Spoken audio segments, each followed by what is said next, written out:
In this video, we will discuss the deduction of Coulomb's law from Gauss theorem.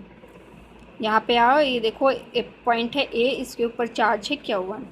This is a positive charge, तो इसका electric field जो है वो outward normal direction में बनेगा.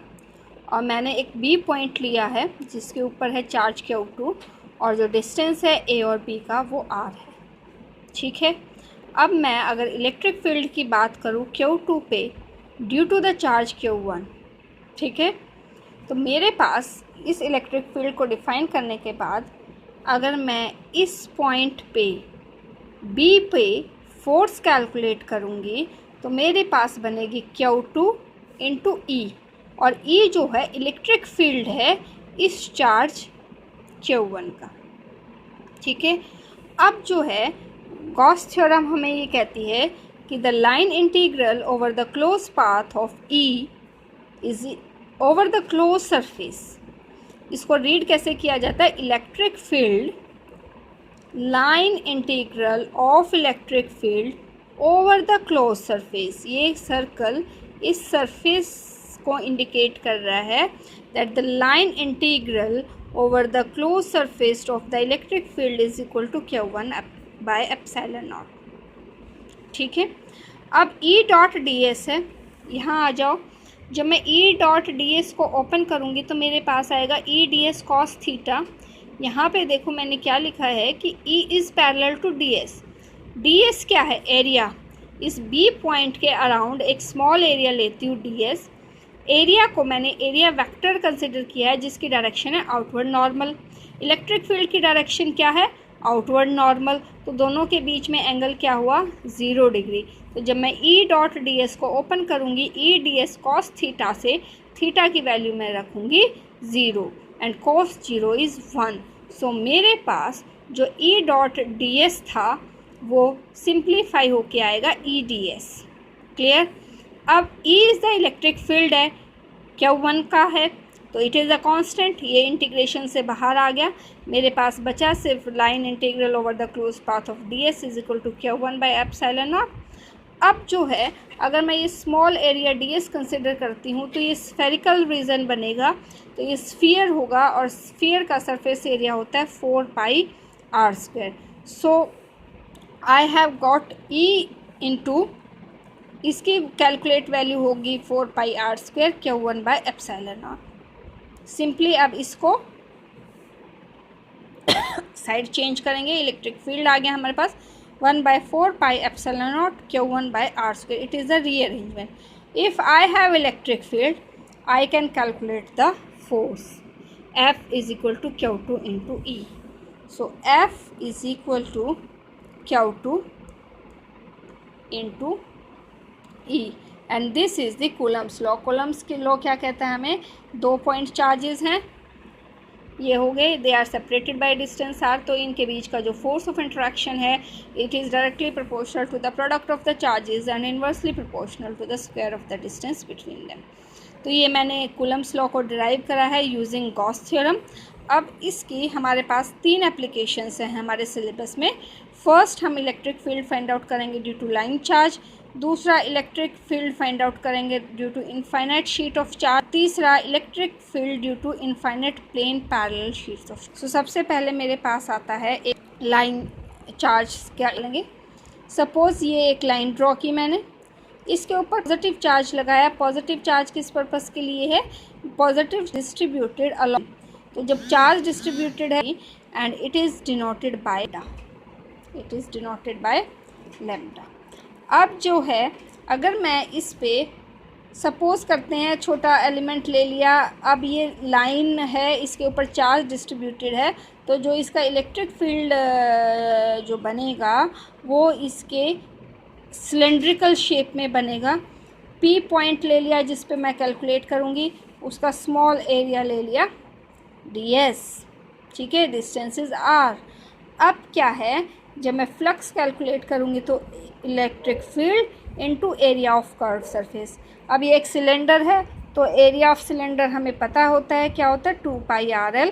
अब गॉस थ्योरम क्या कहती है कि phi flux is equal to Q by epsilon naught. अब क्यू जो है वो लैम्डा एल होगा। ये कंटिन्यूस चार्ज डिस्ट्रीब्यूशन में हमने स्टडी किया था। This is a charge density into length gives us charge. ये वैल्यू पुट की, दिस इज़ 5, दिस इज़ 5। तो अब हम क्या करेंगे, दोनों को इक्वेट करेंगे, और जब हम दोनों को इक्वेट करेंगे finally we have the result E into 2 pi RL is equal to lambda L divided by epsilon naught, or E is equal to 1 by 2 pi epsilon naught lambda by R, or we can say that electric field is inversely proportional to the distance R। यही हमें calculate करना था। Second application हमारी इसके लिए जाती है plane sheet के लिए।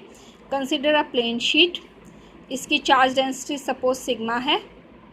अब यहाँ पे हमने एक स्मॉल सरफेस ली है, ये मैंने इसके परपेंडिकुलर डायरेक्शन में बनाया है, ठीक है, क्योंकि इलेक्ट्रिक यहाँ पे हम गॉस थ्योरम अप्लाई करेंगे तो एरिया को हम एरिया वेक्टर कंसिडर करेंगे जिसकी डायरेक्शन जाएगी आउटवर्ड नॉर्मल। सिमिलर फ्लक्स होगा E into area of and faces of cylinder. अब ये सिलेंड्रिकल सरफेस है, ये शीट है, ऐसे पॉजिटिव चार्ज दोनों साइड्स पे है, सो इधर भी एरिया A बनेगा, इधर भी एरिया A बनेगा, so electric field into 2A।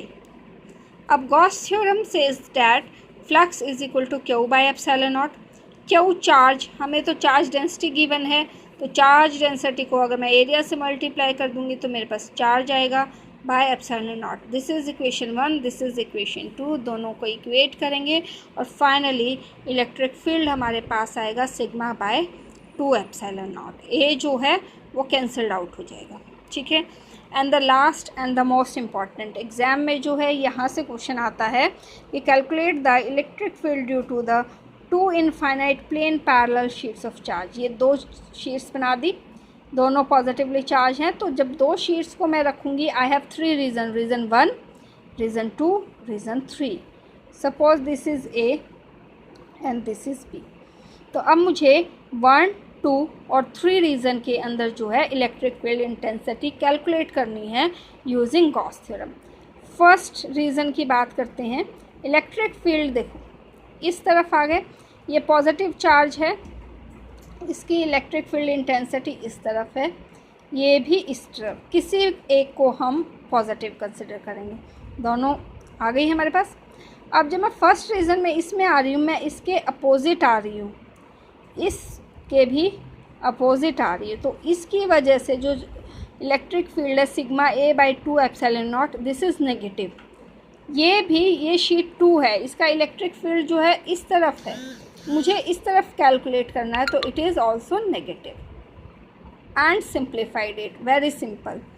जब मैं रीज़न 2 में आऊँगी तो मैं इस रीज़न 2 में है, इसमें ये इलेक्ट्रिक फील्ड ये वाला तो पॉजिटिव हो गया बट B वाला नेगेटिव रहेगा, तो sigma A by 2 epsilon not positive है, ये A शीट की वजह से है, और ये माइनस जो है ये B शीट की वजह से है, and hence the result. Now the third reason, दोनों ही इस डायरेक्शन में आ गए हैं हमारे पास, दोनों ही पॉजिटिव रहेंगे, ठीक है। तो हम जब पैरेलल शीट्स ऑफ चार्ज की बात करते हैं तो 3 रीजन्स में स्प्लिट करके इसको कैलकुलेट करते हैं, और फिर यहाँ पे जो हैं कुछ स्पेशल केसेस बनते हैं। स्पेशल केसेस क्या है? If sigma A is equal to sigma B is equal to sigma, now what will happen, यहाँ क्या होगा, जो इलेक्ट्रिक फील्ड है वो रीज़न 2 में 0 हो जाएगा, ठीक है। यहाँ पे ट्वाइस हो जाएगा, यहाँ पे भी ट्वाइस होगा लेकिन अपोजिट डायरेक्शन, ठीक है। तो ये एक स्पेशल केस डिस्कस किया जाता है, and this is all about the applications of Gauss theorem.